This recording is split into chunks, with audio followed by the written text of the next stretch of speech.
especial, estamos en Portugal, estamos máis alá da Raia e temos a sorte aquí a honra de ter o padre Fontes connosco. Padre Fontes, onde estamos?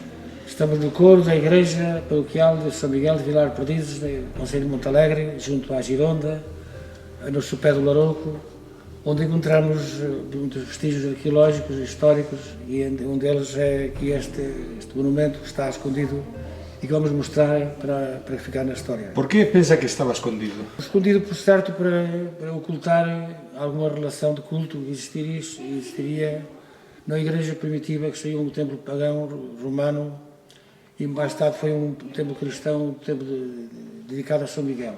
São Miguel, que seria substituto de Júpiter ou de Larouco. E a continuidade deste culto foi escondido aqui para que não houvesse mistura de cultos pagãos com cultos cristãos, e seria posto no coro, encontrado em algum templo primitivo aqui da aldeia. Pois vamos a ver então.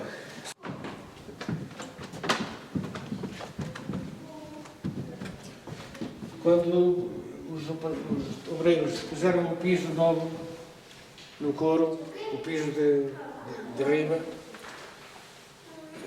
o sacristão alertou-me que estava ali uma pedra diferente do costume.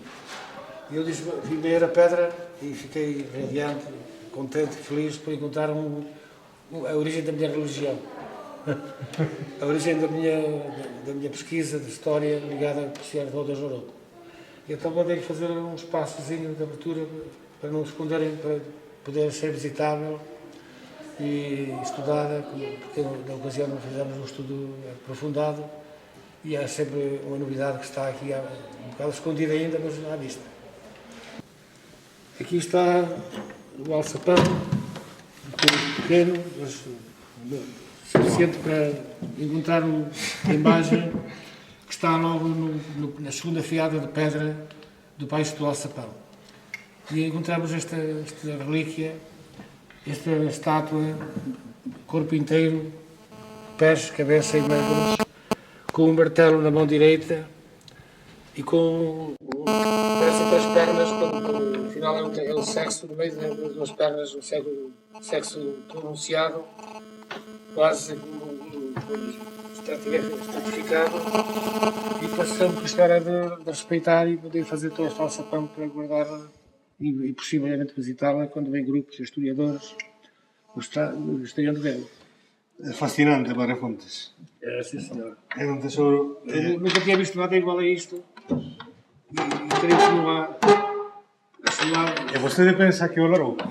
Eu digo assim, liguei desde o Larouco com as áreas romanas que aqui apareceram. O altar de Pera Escrita, que seria um altar também celta e bastante romanizado.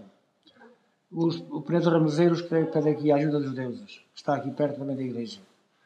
O Penedo de Caparinho, que é um casal de braços abertos, com um risco por cima da cabeça, que eu interpreto como sendo a divindade. A religiosidade, portanto, deste povo tinha que ter também alguma ligação com esta estátua que está. E aqui, como disse você, aqui estão as origens da sua religião. Exatamente. Eles foram baseados num povo crente, um povo religioso, temente a Deus, um Deus poderoso, de martelo na mão, um Deus fecundo, um Deus da abundância, Deus da riqueza, Deus da felicidade. E esse é o Deus no que crê você? É o que queremos. Deus. Muitíssimas gracias. Obrigado.